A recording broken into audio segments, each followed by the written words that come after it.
Welcome to A Mile Deep, and in today's podcast, we are going to go a mile deep into building your support system. Now, this is so important for you if you're looking to go 10x in your life, in your work, and become the best human being possible. And what I mean by this is that often in the sporting world, it would not be unfamiliar to see someone who had a team behind them. They would, like, an athlete treats themselves like an athlete. Now, when I was working with athletes, part of what I would do and the part of the conversation I'd be having with them was who's in their team. And this is the same question I'm posing to you today.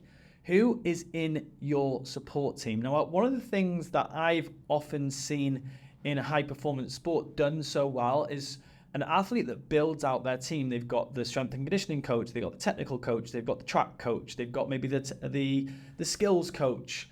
And I remember watching, especially academy players, work with things like people like technical coaches or even like scrimmaging coaches. When I used to watch the WRU training the young academy players in the college I worked at, there'd be young college academy players getting world-class coaches come and teaching them scrimmaging, ball skills, and they were very, very, very intricate drills that we were doing. But what was amazing to see at such a young age, these young lads were being taught how to build a team around them of people that would teach them very specific things because they were qualified in a very, very narrow channel of skill sets. And I think this is what happens, especially for you as a performer. So if you're a leader of a business, if you've got a team below you, or you've got a family, even a family to support, you've got to make yourself so tip top in terms of your health, your energy, your performance, your mindset. And here's the thing, I think this is what, when I was actually walking through all the things that I've invested in over the last, say, year in terms of my health, my fitness, and my performance, I could see it as quite a big cost. And that's the first thing I actually, oh my gosh, I've actually spent so much money on this. I've invested so much money in my health and my performance. Here's the flip side of this, though. Disease, ill health, psychopathology, being depressed, all the things that are associated with not investing in a support system, like a marriage breakdown, cost a lot of money. Like, I know this. Like, for example, going through a divorce because you haven't invested in your marriage in the right way can cost you a significant amount of money. Now, one of the things that I've noticed in high performing people is that they are very, very good at asking for help. It's paradoxical because we think the highest level performers in terms of leadership don't struggle, they don't need help, but actually the best leaders I've ever come across are very, very good at asking for help very, very quickly and going to the right person. And part of one of my mentors really early on, and I'll talk about having a mentor, really early on, he said, Ben, don't become the expert, become the expert at referring to experts. And Benjamin Hardy talks about this in Who Not How. It's finding your who's. Who are the people that support you, that challenge you, that give you the necessary skills, advice, wisdom, experience in the relevant parts of your life? And what I want to do in today's podcast, I'm going to walk through 10, I'm actually going to name the names. I'm actually going to give you the referrals. I'm going to tell you who I use where possible, because I think that to be a high performing leader, you need to look at building your team. Actually, what's inspired this podcast, I got off the telephone with one of my clients who's a London banker. You know, he works in banking in London, and he's got so much right in his life. Like, there's so many good things that are going well in his life, and part of the next phase of his growth is performance and self-actualization and stuff like that. And part of that process, you do need to start looking at, who is my psychotherapist? Who is my shaman? I'm going to talk about that because I never thought I'd be talking about that. I mean, even 10, 15 years ago, I'd be like, never would have believed that I have a shaman.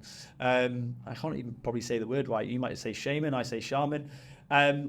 Who's your pastor? Who's your counselor? Who's your psychotherapist? And we're going to walk through 10 people I believe that you need in your team in order to thrive in your business and in your work. Now, not that you need them all. I have invested in all of these people. Now, the frequency may change. I might meet with a mentor once a month or once a week, and I'm going to share that with you. So I'm going to talk about who they are, their frequency that I had when I was working with them, and I'll allude to some of the things that they're going to help you with and how they differ as well, because I think it's part of being in self-development for so long. I've experienced so many different flavors of support and coaching and mentoring. So this will be really helpful for you if you're looking to find the right guy, find the right guy, find the right gal.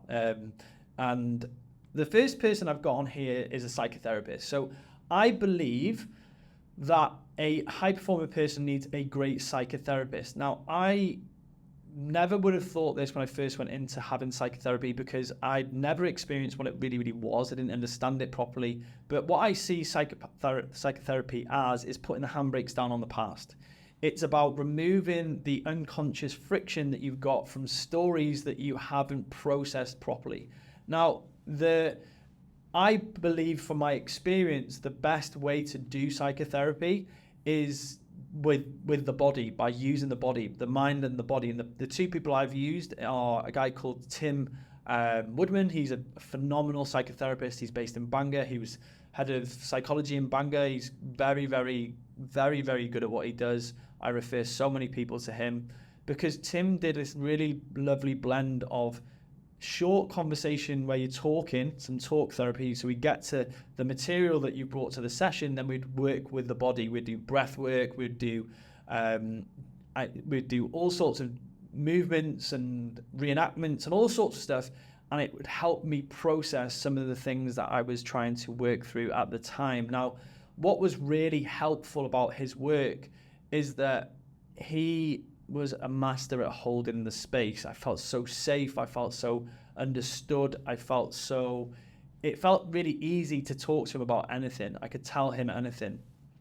And then also the work that he did was so well informed. Like, he could spot things in my body that I was doing whilst I was doing exercise, saying, well, because you're doing this, this is showing that this is going on. And I was like, how do you know that? It blew my mind. It was an amazing experience, and it was transformational.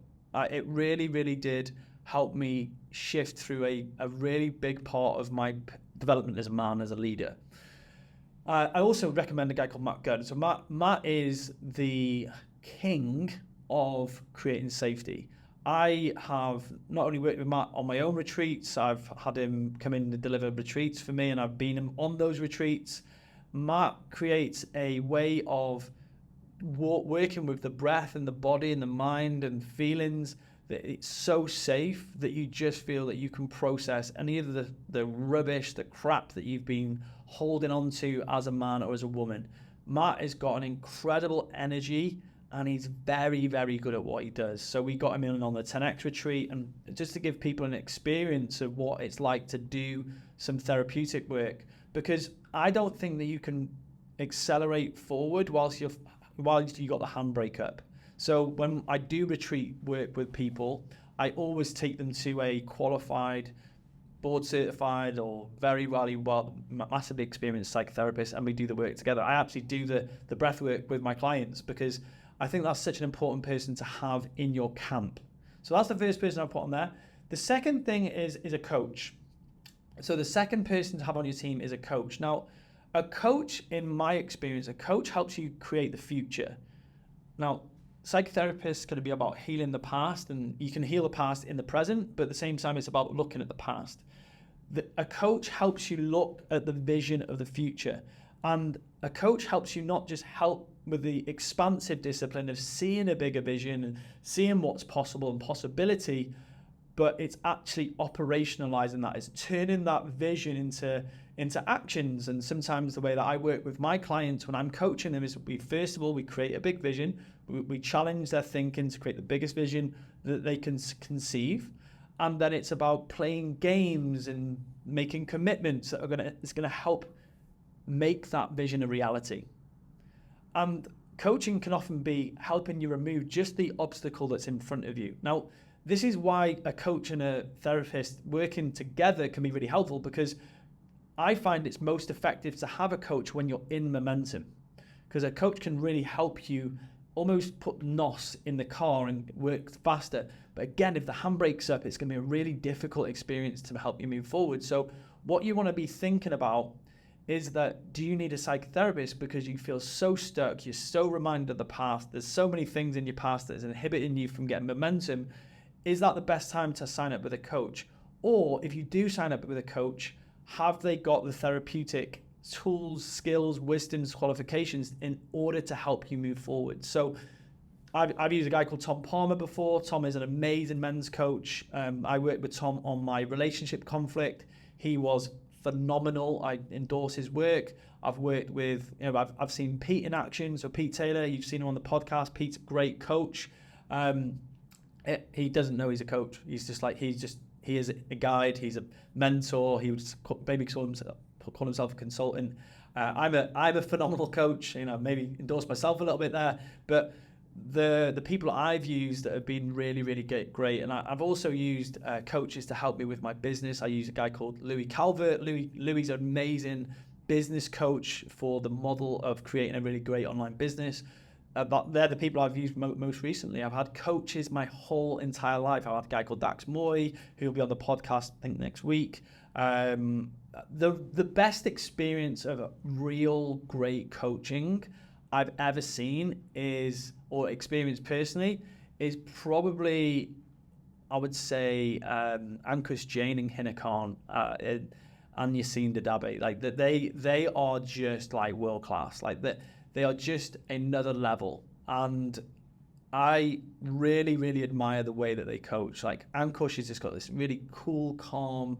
There's a podcast I've done on Mile Deep about coaching with Ankush. Equally, Hina, watching Hina with her clients. Like I co-coach with Hina a lot. She flew me out to work with her clients in Toronto this year. And when we coach together, we are like a force we're a force of nature. But watching Hina coach is absolutely incredible. And like one of the things you can do, you can actually sign up for one of her weeks where you can go and experience her work. And it really is powerful just to watch how she coaches. So if you're a coach and you want to watch proper coaching, get a coach. And I think this is what I think is one of the biggest problems in the coaching industry at the moment, is there's so many pseudo coaches that have popped up. They've got no qualifications. They don't know what coaching is. They've never really had a coach. They've had someone tell them what to do or follow a blueprint, and that's not coaching. So I think coaching is a very nebulous term now in the coaching industry, where to truly watch a masterful coach and be coached by a really good coach is a real great experience. So come on one of my workshops. Like I coach people live on my workshops, and it's where you really, really slow down and you hold the space for someone. You ask them where they are, where they want to get to, and what's the space in between, and how you're going to step forwards. So having a coach is imperative for a leader. I think a leader definitely needs a coach. And that quick insight for you here is that so many people will often say, well, does a coach have to have achieved what the client has achieved? And this is where I think that if you look at professional sport, where coaching came from, did Alex Ferguson have the talent of Cristiano Ronaldo? No, he didn't. He could never kick a ball the way that the Ronaldo could. And I'm using a football term, so you have to be, but I'm not a football fan, but this is a really great example. He couldn't kick a ball the way Ronaldo could, but he could coach Ronaldo to be the best player in the world. And that's the thing, is that you don't need to have someone who's your coach who can understand the skill set you need to do your work.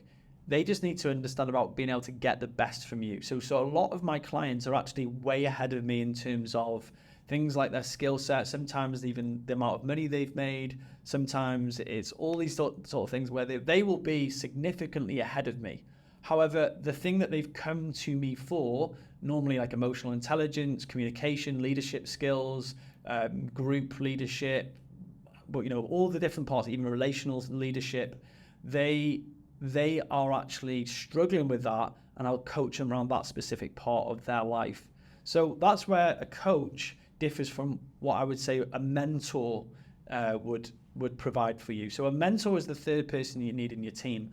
A mentor generally will have done the things that you've done or want to do. So a mentor is someone that's probably way ahead of you. And this is where you like, I had actually one of my clients who's he owns a real estate brokerage. He said, like, I need to find a mentor. And I said, well, go and ask the CEOs of all the brokerages in Dubai, ask would they be open to sitting with you once a week, once a month, once a year, and being that mentor for you. And this is what I think, you can get a really good mentor for free. You can pay for a mentor. You can create an agreement around getting a great mentor. But the thing that I think is really important with this is a mentor is someone that has got so much wisdom and they understand the principles. They understand the principles of success and what you're trying to achieve. They're not going to give you a blueprint. And that's what I think that so many people think that what a mentor is. A mentor is generally someone that's achieved what you want to achieve, and they know the thinking that gets you to where you want to get to, and they can appreciate where you are as well.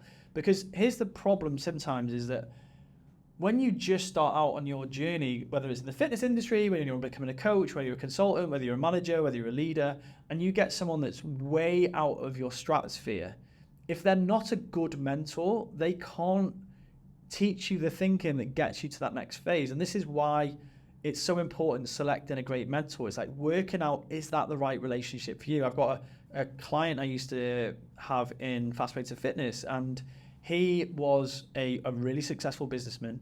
And he said that Bernie Ecclestone was his mentor. And Bernie Ecclestone is the owner of F1. And the way that they used to do mentoring is that Bernie would fly my client out to have dinner with him, and he would mentor him.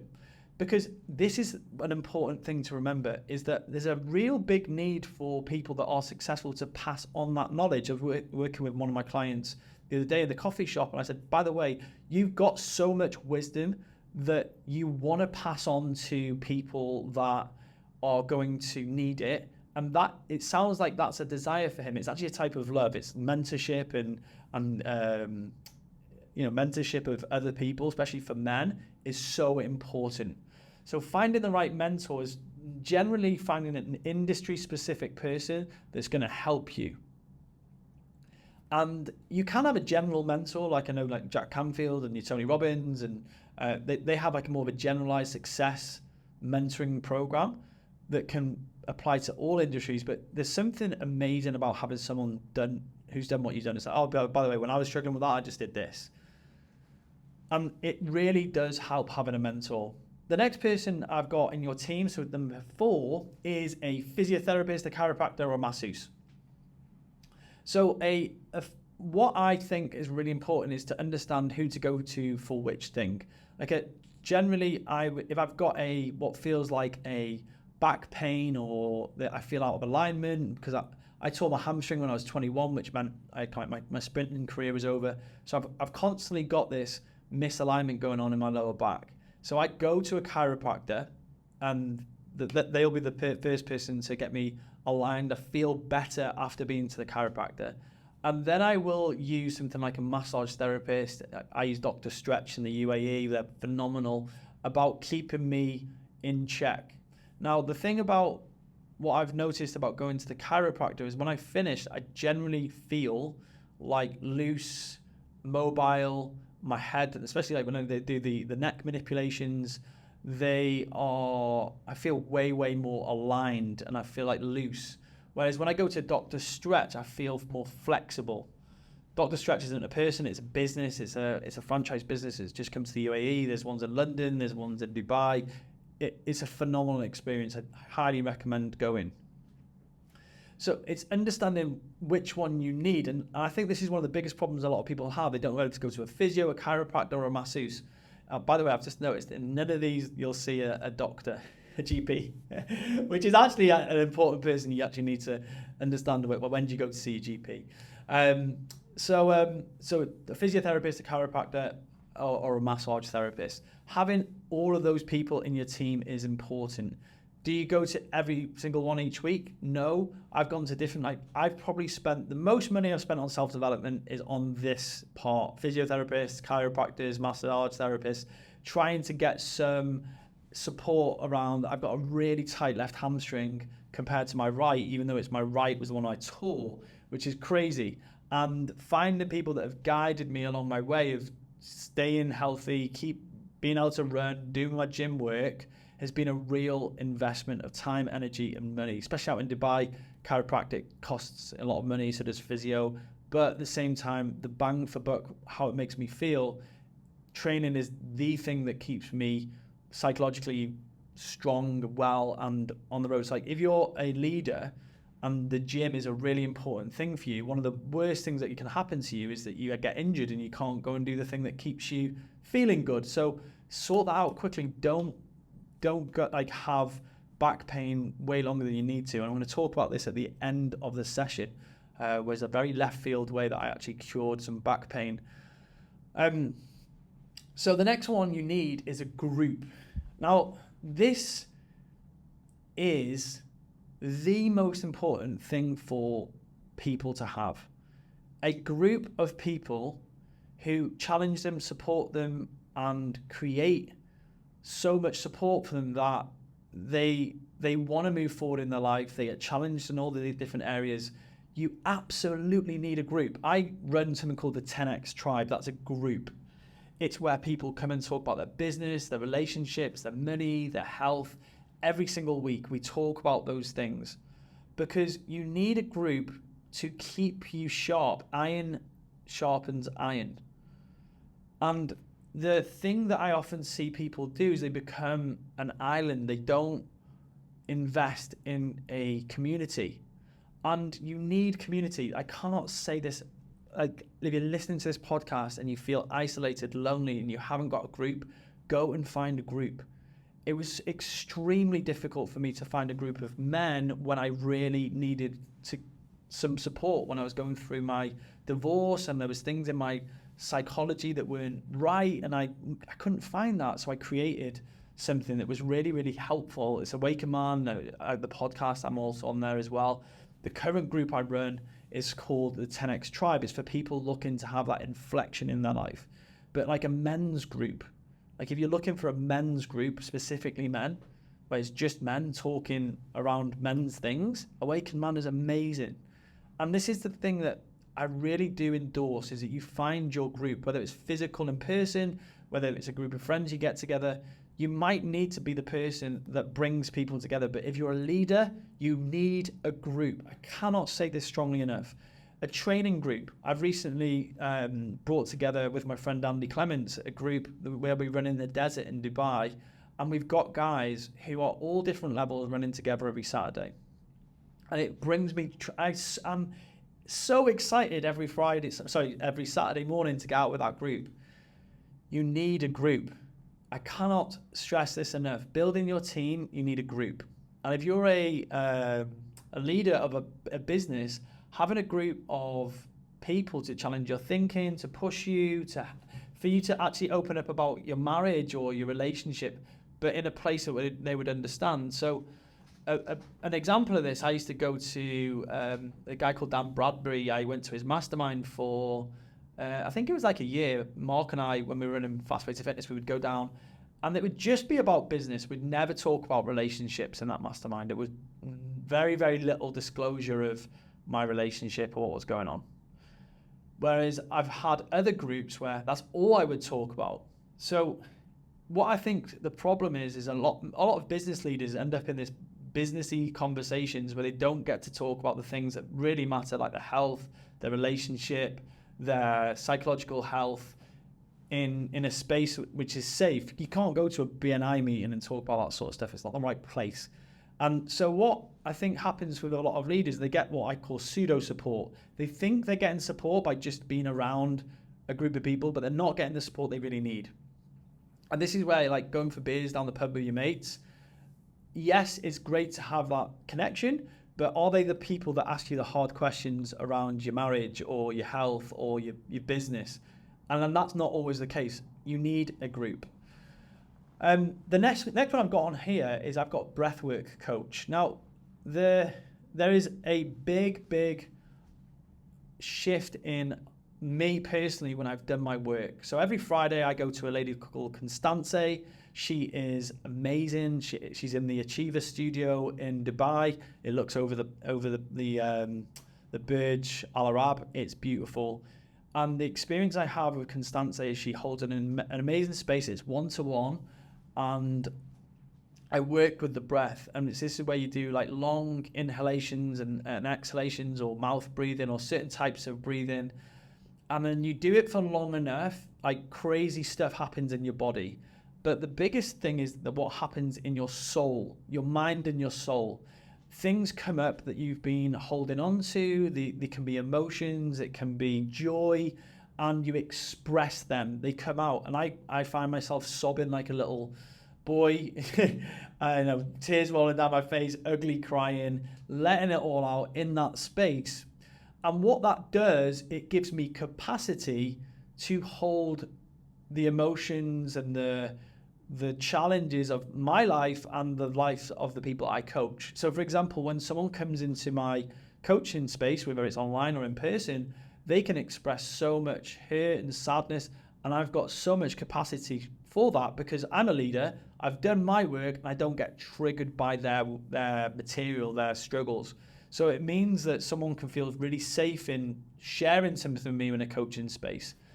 I also know my remit. I also know when to say, do you know what, I think a psychotherapist would be more appropriate for you to work on this with. And I don't, it's not like someone starts crying and I said, oh, go get a psychotherapist. It's that if something is inhibiting them from moving forwards and keeping them in momentum, which is my role as their coach, to keep them in momentum, I will then go and prescribe, do you know what, I think that there's so much material from your past getting in the way here. Maybe go and work with one of these people. I often share the links to the people that I've mentioned earlier on in the podcast. So that's a really good one. Constance is like world class, by the way. The experience is phenomenal. I really endorse her work. She's amazing, really calm, very flowing experience, which is really interesting. That like a lot of the people I would have gone to in the past would be male, and there's actually Kristen Sargent, who I work with from the Tools. She was an incredible therapist, like really, really great therapist, and Constance. So I think, especially in this season in my life, I've pretty much only had male mentors for the biggest part of my 20s, and I'm starting to have way more female mentors in this phase. Like I would say, even listening to Hina coaching and like inspired by her way of thinking has been a big part of what I've been navigating over the last couple of years. Is like, I really like the way that she presents things. So choosing the right person for you is actually really, really important. And I like working with male breath coaches. I also really enjoy working with female breath coaches. I don't think the gender really matters, but it's about who you feel safest, who you feel can really help you navigate the more tender emotions that will probably come up during the breathwork session. Because that's what happens. It's often unexpressed sadness, grief, sometimes even anger and rage. But when you do the work with the breath, what comes up underneath is all the stuff that you've held on to. And that's often the thing that's getting in the way of your success. The next one is you need a marriage counsellor.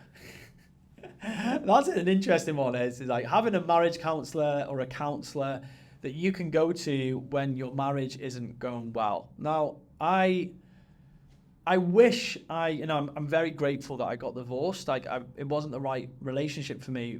However, the thing is that I've noticed in marriages that thrive is that when things aren't going well, they've got somewhere to go to talk about their marriage. And I don't think that I've ever experienced a couple or someone talking about going to marriage counselling or going to a good marriage counsellor who said it's been very, very effective. Now, Yaseen was a huge part of, like, when I was going through my challenges personally and I was in a relationship with Poppy, Yaseen was he was my guide through this. And like, this is the thing, he's done so much work on like marriage and family therapy, and he was the guy that I would talk to about this. And what would be really helpful is that I had someone to talk to about how I was showing up in my relationship. What I would definitely recommend, having done the work I've done and the learning that I've done, is that it's almost like, if you want to do the work together, the best person to go to would be a Gottman trained marriage therapist. So a Gottman trained marriage therapist or a counselor. So that's my opinion. I'm sure that if you're listening to this and you'd like to challenge that, and you'd like to come on the podcast and talk about how you do things differently, please get in touch, because this is something that someone reached out to me the other day. I actually haven't got a recommendation for this. Like, I wouldn't say this is my go-to person. Like, Yaseen was my person, but I spoke to him on my own. I know that some of my clients have gone to Tim as a couple before, Tim, the psychotherapist I mentioned earlier. But having someone to talk to with your partner and a trained marriage counselor is going to be imperative. It can save you so much heartache. It could save you a divorce. It could save you a relationship. It could save so much struggle for the kids. I think that being in a position of leadership is going to put strains on your marriage. It's inevitable. You've got other people apart from your wife and your kids that you care and you lead and you think about. And that's inevitably going to be a burden of being a leader. So one of the things that I really do think you need to make sure is in your team, if you need that, is a marriage counselor. The next person you need in your team is a confidant, somebody you can just talk to, confide in, and they'll just listen to you. I'm very lucky. I've got Pete Taylor, who's probably my confidant. I've got a guy called Lee Gurney, he's my best mate. I can talk to Lee about anything. So we would go running in the desert, Lee and I just sometimes just bitch off and, just whine and moan and say things and I just get it out and vent. And this is actually a really good distinction I learned from a guy called Paul Silver, Hina's partner, is the difference between a venting and whining and moaning is that when you vent, you actually identify your part in the problem. And often we'd be running in the desert, Lee and I would be, venting about how things are, things in my relationship, things in the business, things about other relationships in the business, things about clients. And he would do the same about what was going on for him. And it's just like this person I could confide in, like I could really go a mile deep with and just share things unfiltered. And all I was looking for in a confidant is just a me too. Oh, that must be hard, And also the kick up the arse, the inevitable kick up the arse that you need when you are whining and moaning and venting and all that sort of stuff. Sometimes dude, come on, chop, get on with this. You said you were going to do this and you haven't done it. And that is someone that you really, really need. And finding a confidant is difficult. I've got to say, I've got probably the thick end of 20 years worth of friendship with Lee under my belt, and with Pete, we've done a lot of work together. We've actually been in therapeutic sessions together. We've done a lot of breath work together. We've been all over the world together. We've shared a lot of experience. But this could be on the other side of a conversation for you. This could be that you have a really good friend, but you haven't had the conversation saying, listen, this is what's going on. My marriage is falling apart. My business is on its arse. My team are struggling, or I feel suicidal. I feel like taking my own life is the only way out right now. Whatever it is, this is where courage is going to be so important for you. You might have a confidant in your life who's there to support you, who will listen to you. Actually, I was thinking, my good friends, actually all my close friends, I could do this with. And I'm very, very lucky to have them in my life. But having that person and accessing those people are two different things. So having that confidant is and as I'm going through these, you might want to listen to the podcast and what I'll do is I'll put all of these in the show notes, and you can write down, who are these people for you? Who is your confidant? And it definitely shouldn't be your partner. I think it shouldn't be your partner. And that's my belief, because I can share stuff with Poppy, which is, I know my partner is like my team outside of my, I've got this down later on as your partner, but is it some of the struggles that you might be having might be around your partner, and you need to go and get yourself right in order to have the right conversation with your partner. Most of these people, psychotherapists, groups, a lot of the work I've done in these groups is to help me get in the right place to have a good conversation with Poppy or previous partners. So like, this is really important to look at these different people. Next one I've got is a blood work or a chemist or a nutritional therapist. So I'm currently using DNA Health and Wellness in Dubai in the marina. I was struggling immensely with my Achilles, I had Achilles tendonitis, and I tried everything. And I ended up thinking, well, hang on a second, could I try peptide therapy, which is where you inject peptides, proteins basically, into your tissue. And I tried everything. I tried chiropractors, physios, all sorts of exercises, long period of time where I was doing a lot of S&C work on my Achilles. Nothing was working, and I tried peptide therapy and it healed in an instant using BPC 157. I'm not endorsing that you go and take this without proper medical examination and assessment. So that's what I did. I went to DNA Health and Wellness. I talked to the peptide therapist there, and he prescribed that. It was really, really, really helpful. And this is the thing, is like having the right blood work, the chemist, endocrinologist, or you've got a really well-trained doctor in your corner. This is absolutely a really imperative part of you as a leader performing at your best. I spoke to a guy that has something called Core Performance. I can't remember his name. And he works with high-performing city bankers who are high stress, high intensity work. And the first thing they do before they give them any nutritional prescription, health prescription, anything, is they just do blood work.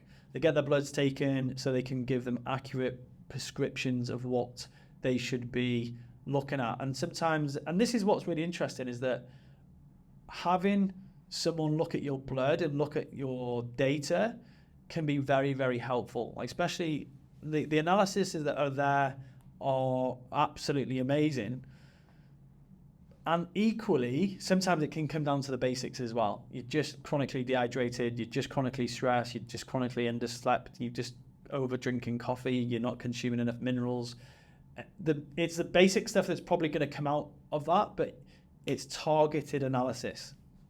So if you've got a problem, you're going to get to it way quicker if you've got someone who's in your corner doing your blood work, your blood chemistry, something like an endocrinologist as well, look at your hormones, because there could be a real imbalance, especially for men. Now, a lot of guys will be on TRT these days, which is not a lot of guys, very few guys actually, but it could be that you're feeling chronically depressed, stressed, and your libido is in the basement, you're not gaining muscle, you're blowing, really pushing hard in the gym and not seeing any results.